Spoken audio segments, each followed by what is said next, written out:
बड़ी भाग्यशाली हो। लता हॉल में बैठी बैठी चाय पीते हुए अपने बड़े बेटे गोपाल से कहती है, अरे नालायक, कब जाएगा बाजार और कब आएगा राशन? सुबह से कितनी बार कह चुकी हूँ, लेकिन ये है, इसको तो इस कान से सुनना और दूसरे कान से निकाल देना है। अरे माँ, छुट्टी के दिन भी आप मुझे चैन से नहीं बैठने देती हो। सप्ताह में 6 दिन ऑफिस में रहता हूँ और बाकी के 1 दिन छुट्टी मिलती भी है तो आप लोगों का नौकर बन के रह गया हूँ। मेरी तो इस घर में कुत्ते से भी बदतर इज्जत बनी हुई है। अरे चुप कर, कुछ ज्यादा ही नहीं बोलने लगा?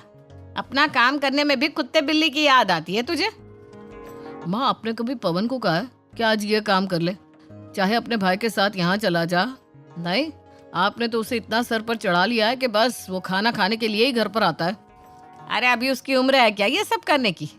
शादी के बाद तो घर की जिम्मेदारी संभालनी है उसे, तो अभी जो कुछ महीने हैं उसे अपने दोस्तों के साथ जी लेने दे। वाह माँ वाह, इसे कहते हैं 2 बेटों के बीच भेदभाव। गोपाल के कंधों पर घर की सारी जिम्मेदारी थी। गोपाल कमाकर घर भी चला रहा था और घर का हर एक काम भी वही किया करता था। लता और अपने पति गोपाल की ये बातें गोपाल की पत्नी भी सुन रही थी। अरे आप हर वक्त देवर जी के पीछे क्यों पड़े रहते हैं? अभी जब उनकी शादी होगी तब जाकर उन्हें भी आपकी तरह जिम्मेदारी समझ में आएगी। जैसे शादी के बाद तक तो आपको कुछ समझ में नहीं आ रहा था। एकदम सही कह रही है तू बहू, खुद तो शादी के बाद तक कुछ नहीं करता था, वो तो बहू थी जो तुझे झेल रही थी। हाँ हाँ, अब तो बहू भी सास के साथ जुगलबंदी कर रही है, तो मेरी कहाँ चलने वाली है? क्या सही कहा ना मैंने माँ? लता, पूजा और गोपाल आपस में बात कर रहे थे, तभी पवन आता है। माँ, जल्दी से ठंडा पानी दे दो, बहुत तेज प्यास लगी है। भाभी, पानी तो पिला दो। अरे भगवान, नवाबजादे को जरा पानी दो, चाय कॉफी बना दो। अब क्या हो गया? मेरे आते ही भैया को मैं इतना बुरा क्यों लगने लगता हूँ? अरे मेरा लाडला, बहू पानी ला दे मेरे लाडले के लिए। कहाँ था बेटा आज पूरे दिन? भूख नहीं लगती क्या तुझे? दोस्तों के साथ खा लिया था। वैसे खाने में क्या बना है? तेरी फरमाइश का बन जाएगा, एक बार तू बोल तो सही कि ये बनाना है। कुछ भी बना दो माँ, अगर पनीर है तो वही बना लो। गोपाल को हमेशा ही अपनी माँ को जितना सुनाने को मिला करता था, उतना ही पवन को अपनी माँ से प्यार मिलता, बावजूद इसके कि वो कोई भी काम धंधा नहीं करता था, जिसका गोपाल को बहुत बुरा लगता था। लेकिन वो अपने घर की जिम्मेदारियों को अच्छे से समझता था। वहीं दूसरी तरफ गोपाल की पत्नी पूजा अपनी सास की जी हजूरी किया करती, जिससे लता भी खुश होकर अपनी बहू को कुछ न कुछ दे दिया करती। ऐसे ही समय बीत रहा था और लता भी अपने बेटे पवन के लिए लगातार लड़कियां देख रही थी। एक रोज लता को उसकी बड़ी बहन फोन करती है और पवन के लिए लड़की बताती है। कल ही पवन के लिए लड़की देखने जाएंगे। दीदी कह रही थी कि लड़की अच्छे घराने की है, लड़की का बाप मसालों का व्यापारी है।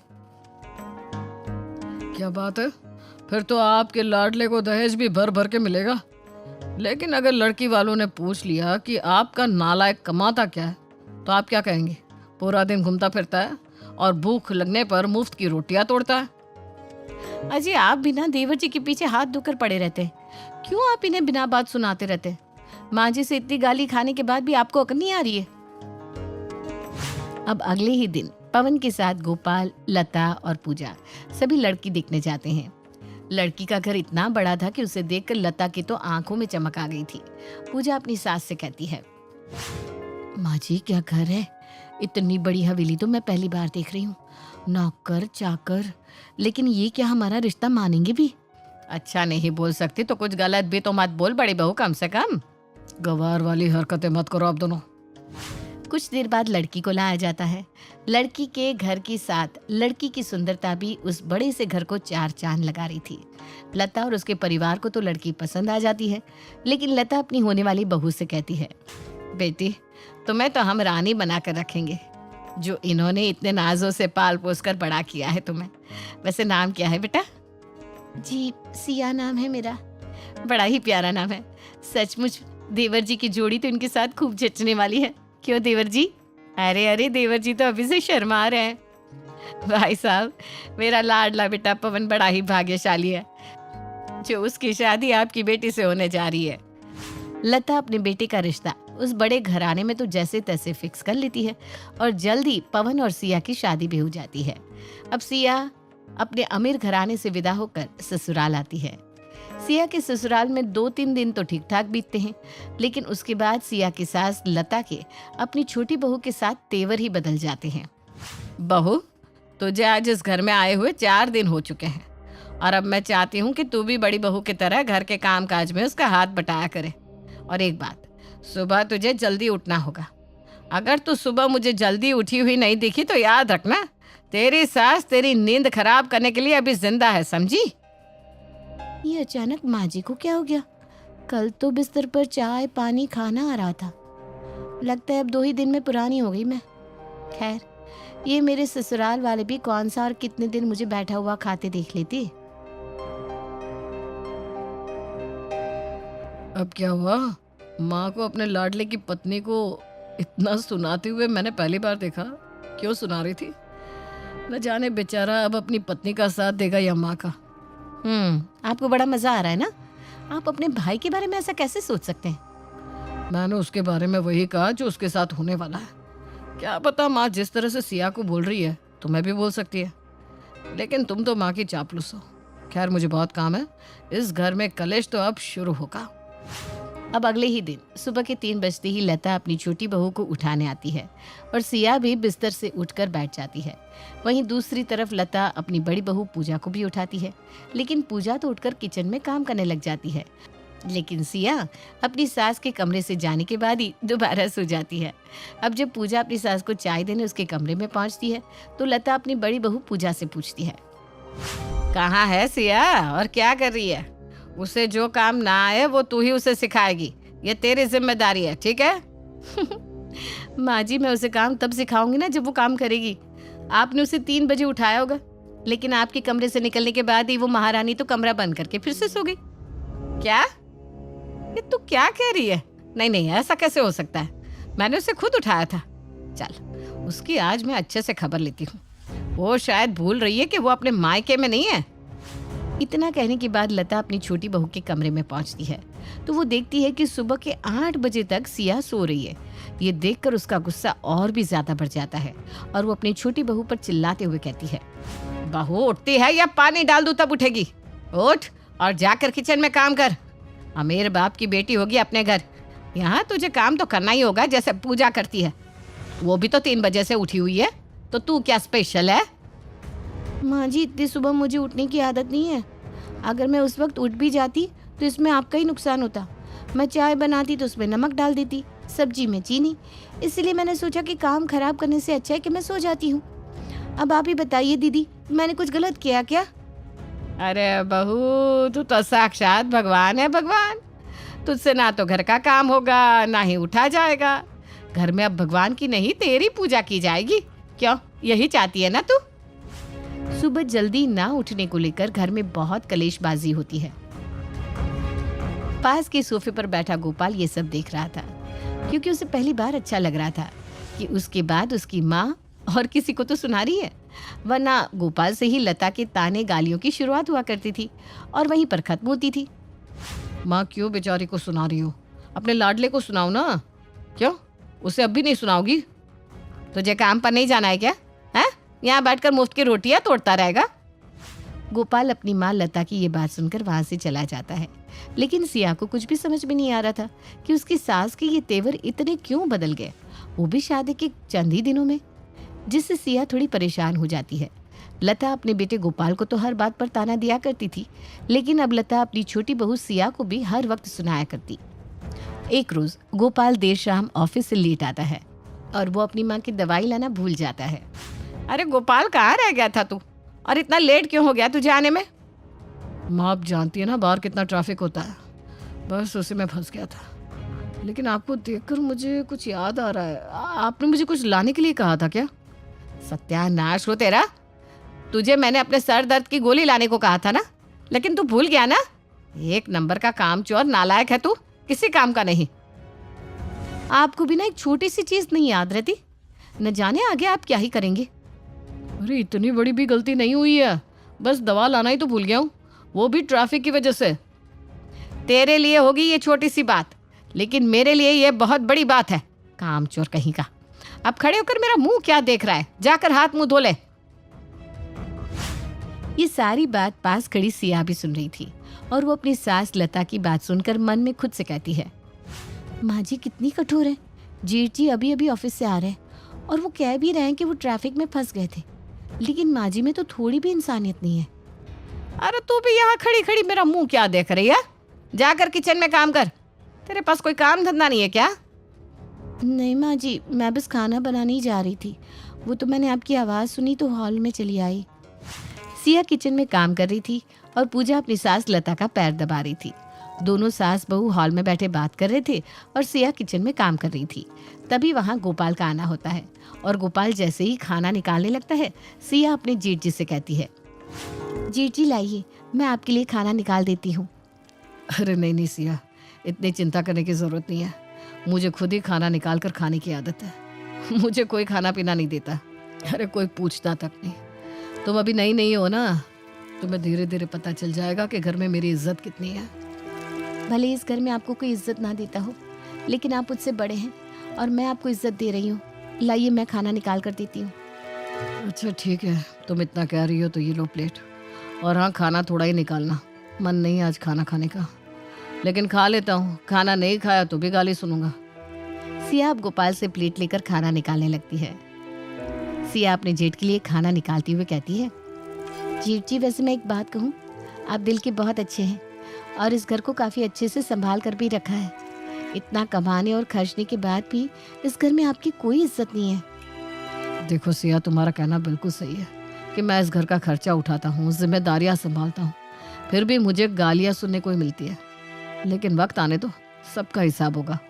मुझे तो नहीं लगता कि माँ जी कभी आपको समझ पाएंगी। मुझे लगा था कि तुम मुझे समझती हो। मैं तो इतना लाचार हूँ कि मेरी पत्नी भी मुझे नहीं समझती। वो भी हर वक्त अपनी सास की चापलूसी में लगी रहती है। गोपाल इतना कहकर सिया से खाने की प्लेट लेकर कमरे में चला जाता है। अब अगली सुबह जब लता को ये बात पता चलती है कि सिया ने गोपाल के कान भरे हैं, तो सुबह सुबह लता अपनी बहू से लड़ पड़ती है। अरे बहू, तेरे काम धंधे में तो हाथ चलते नहीं, लेकिन जुबान बहुत चल रही है आजकल। क्या बात है, अपने जेठ जी के भी कान भर दिए? नहीं तो माँ जी, मैंने तो बस उन्हें इतना कहा था कि आप इस घर के बड़े हैं, घर संभालते हैं, घर का खर्चा उठाते हैं, फिर भी आपको इतना कुछ सुनाया जाता है। आपको बुरा नहीं लगता? वो मेरा बेटा है और मैं उसकी माँ हूँ। मेरा जो दिल करेगा मैं वही करूँगी। तू होती कौन है माँ बेटे के बीच में बोलने वाली? सुबह सुबह आपको अगर लड़ने का ही मन है तो पड़ोस वाली कमला आंटी से जाकर झगड़ लो। आज ही उन्होंने नाली का कचरा निकाल कर बाहर कर दिया है। अरे उससे तो बाद में निपट लूँगी, पहले मैं अपने घर में पल रहे सपोलों से तो निपट लूँ।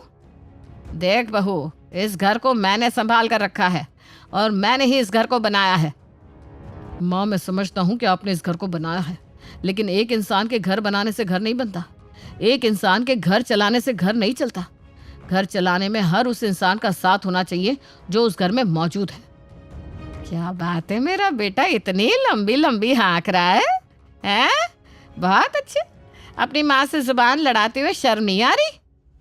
लता और गोपाल में बहस बढ़ती देख पूजा अपनी सास को सोफे पर बिठा देती है और अपने पति को कमरे में लेकर चली जाती है। थोड़ी देर तो माहौल शांत रहता है, लेकिन लता कहाँ चुप बैठने वाली थी। वो गोपाल को लगातार ताने दिए जा रही थी। गोपाल भी अपने कमरे में बैठा अपनी माँ की बात चुपचाप सुन रहा था। पाल पोस कर इतना बड़ा कर दिया और आज ये लोग मुझसे जुबान लड़ा रहे हैं।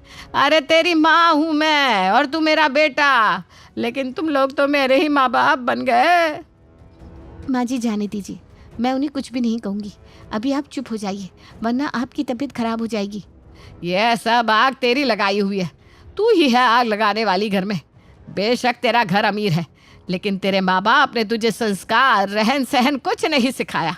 गवार कहीं की। माँ जी चुप हो जाइए ना, कब से आप चिल्लाए जा रही है।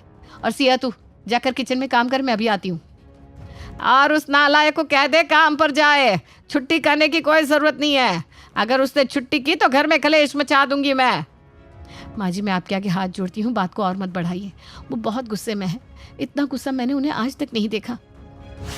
लता को पूजा मना रही थी कि तभी गोपाल फिर से अपने कमरे से बाहर आकर अपनी माँ को गुस्से में कहता है, आज तक मैं अपनी इज्जत के लिए चुप रहा और इस घर में मेरी इज्जत कभी हुई ही नहीं। मेरी बीवी इतना दहेज लेकर नहीं आई ना माँ, इसलिए हमेशा मैं अपने घर में चुप रहा। अरे तेरे ससुराल वालों की औकात भी क्या है दहेज देने की? वो तो पवन के ससुराल वालों ने दहेज दे दिया। वरना तेरे ससुराल वाले तो भिखारी है एक नंबर के। माँ जी, मेरे घर वालों के बारे में आप कुछ भी नहीं कहेंगी। मैं कब से आपकी बातें सुनती जा रही हूँ, इसका मतलब ये नहीं कि आप कुछ भी कहेंगी। मैं हमेशा से चुप रहता आया हूँ ताकि घर में सुख शांति बनी रहे, लेकिन शायद आप ही घर में सुख शांति नहीं चाहती। लता और गोपाल में काफी देर से बहस चल रही थी।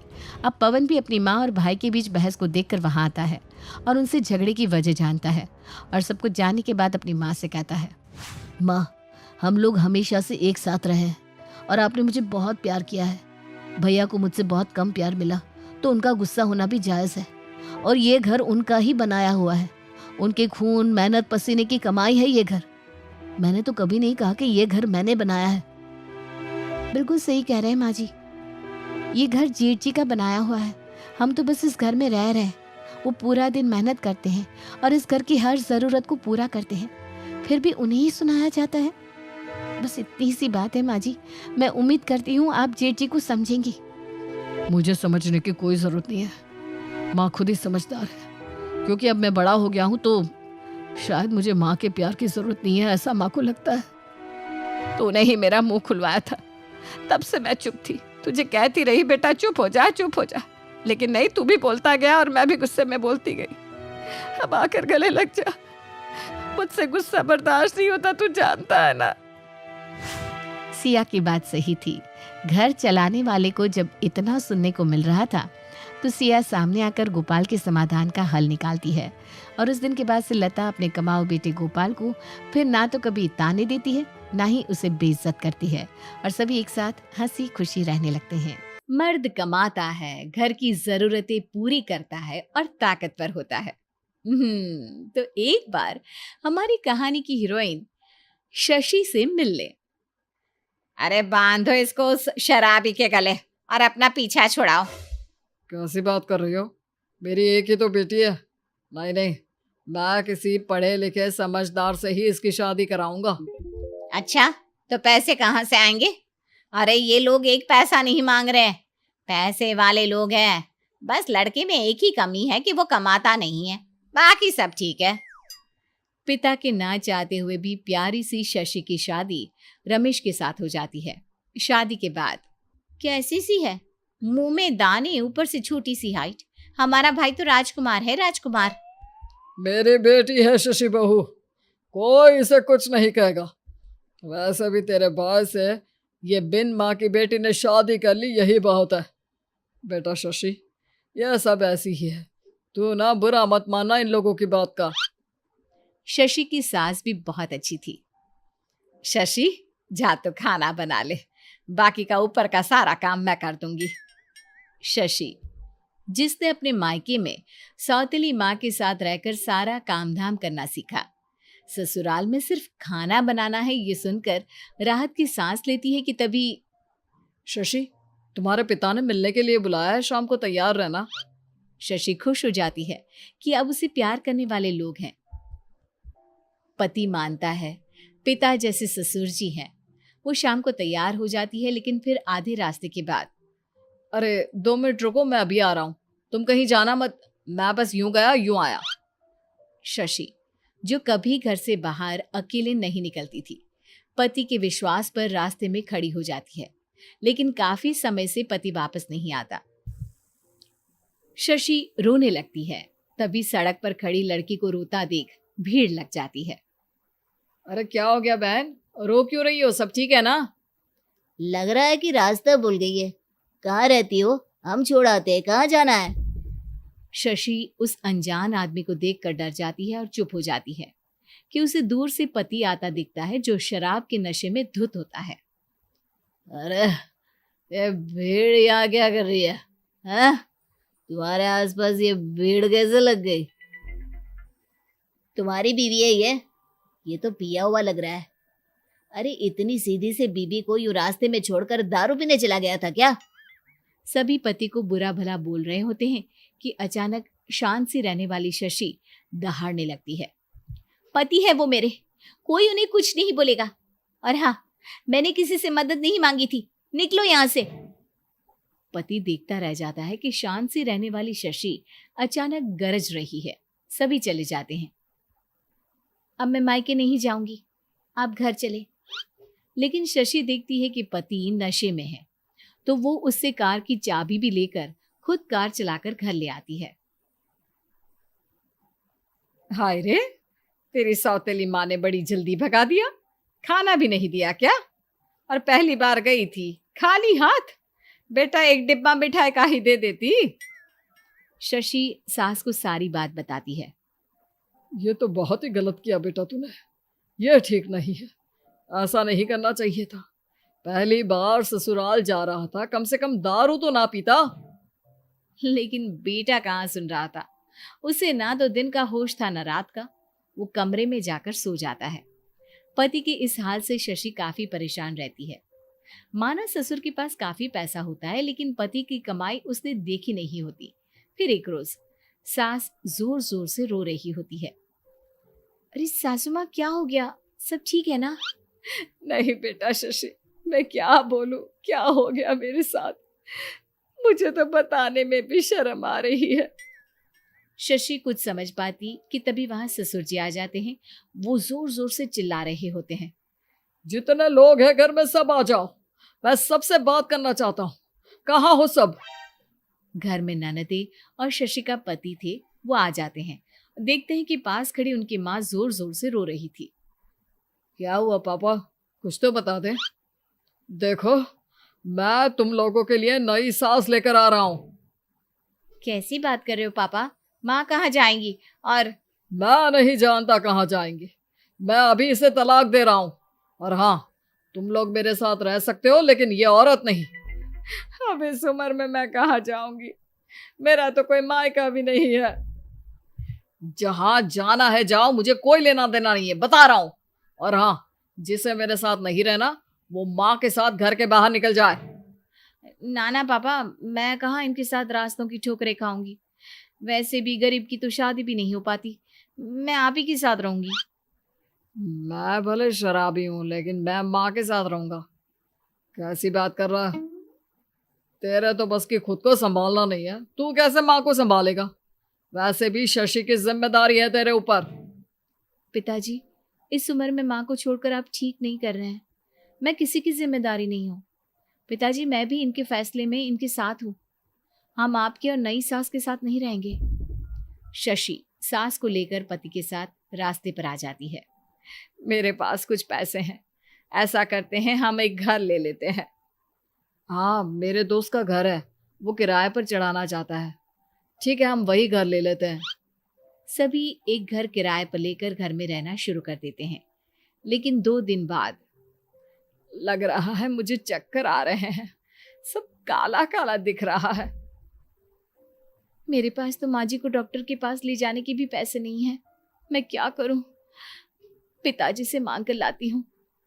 शशि पैसे लेने के लिए ससुर के पास जाती है, जहां उसे मिल जाती है नई सास। अच्छा, तो ये शशि है? बड़ी पागल निकली तुम। ससुर तुम्हारे बोल रहे थे, अरे यहाँ ऐशो आराम से रहती, उसके बजाय सास का साथ दिया। अरे पागल सास का कौन साथ देता है? यहाँ रहती तो ऐश करती ऐश। ना मैं आपसे मिलने आई हूँ और ना ही आपसे बात करने। मैं आपके किसी सवाल का जवाब देना भी सही नहीं समझती हूँ। मुझे ससुर जी से मिलना है बस। हाँ शशि बेटा, क्या हो गया? तुम कैसे आई? फैसला बदल लिया क्या? पिताजी, माँ जी की तबीयत ठीक नहीं है। हम लोगों के पास पैसे नहीं है कि हम उनका इलाज करा सके। और आप ये मत भूलिए कि वो आपकी बीवी है। हाय हाय, वो बीवी है तो मैं कौन हूँ? मैं क्या काम वाली हूँ? और हाँ, भिखारी की तरफ पैसे मांगने आ जाती हूँ। निकलो यहाँ से। नई सास शशि को धक्के मारकर घर से निकाल देती है। शशि रास्ते में खड़ी सोचती है कि वो क्या करे, कहाँ से पैसे लाए। तभी एक बच्चा आकर शशि के गले लग जाता है। अरे, ये तो आपके ऐसे गले लग रहा है जैसे कि आपको जानता है। पता नहीं मेरे साथ ये क्या है, हर बच्चा खींचे आता है। वो क्या है ना, मुझे बच्चों से बहुत प्यार है। मैं हर बच्चे को अपना बच्चा समझने लगती हूँ। शायद माँ का प्यार जो मुझे नहीं मिला, मैं सबको देना चाहती हूँ। शशि की बात सुनकर औरत का मुंह खिल जाता है। क्या करती हो? जी कुछ नहीं, लेकिन काम की तलाश है। ये बोलकर शशि उस औरत को अपनी सारी कहानी बताती है। लो, तुम्हारी परेशानी का हल भी मिल गया। मेरे 2 बच्चे हैं, उनके लिए मैं कोई डे केयर देख रही हूँ। अब तो तुम ही इन दोनों को संभाल लो, मैं तो नौकरी करती हूँ। बस अब क्या था, 2 से 4 और फिर खूब सारे बच्चे शशि के घर में आने लगे थे। अब तो शशि के घर खूब रौनक लगी रहती। सास और पति के साथ वो घर चला रही थी कि एक दिन, शशि कितना काम करती है, थोड़ा आराम भी कर ले। शशि, पैसे देना, दारू के लिए पैसे नहीं है। नहीं, मेरे पास पैसे नहीं है। और दारू के लिए क्या, घर पर राशन के लिए भी पैसे नहीं है। अरे तू भी कोई काम क्यों नहीं कर लेता? बेचारी अकेले घर चला रही है। शशि, तू मेरे लिए क्यों इतनी तकलीफें झेलती हैं? ये काम तो मेरे बेटे का है। बेटी का भी तो होता है माँ जी। आपने हमेशा मुझे बेटी की तरह रखा है, तो आज क्यों? तुम दोनों का ड्रामा हो गया है तो पैसे दे दो मुझे। बोला ना, नहीं है पैसे, कुछ नहीं है मेरे पास। तभी एक औरत आती है। शशि, ओ शशि, ये ले पैसे महीने के। मेरे बच्चे पर न जाने तूने क्या जादू डाला है। कहता है शशि मैम के पास ही रहना है। बच्चा आपका है ही इतना प्यारा। अभी दोनों बात कर रहे होते हैं कि पति औरत के हाथ से पैसे ले लेता है। ये क्या कर रहे हैं? मुझे पैसे चाहिए दारू के लिए, समझी? कैसे पति हो, बीवी की मेहनत के पैसे दारू में खर्च कर रहे हो? अरे इतना अच्छा परिवार है, अरे मेहनत करके सब ठीक क्यों नहीं करते? मेरे पति तो मुझे कोई काम करने नहीं देते, कहते हैं तुम मेरी बीवी हो, मेरे पैसे भी नहीं लेते। लानत है शशि तेरे पति पर। ये बोलकर वो औरत चली जाती है और शशि रोने लगती है। पति को गलती का एहसास होता है और वो उससे माफी मांगता है। मुझे माफ कर दो शशि, मेरे लिए तुमने इतने दुख झेले, अब और नहीं। ये लो पैसे, अब मैं भी कमाऊंगा और तुम्हें और माँ को एक अच्छी जिंदगी दूंगा।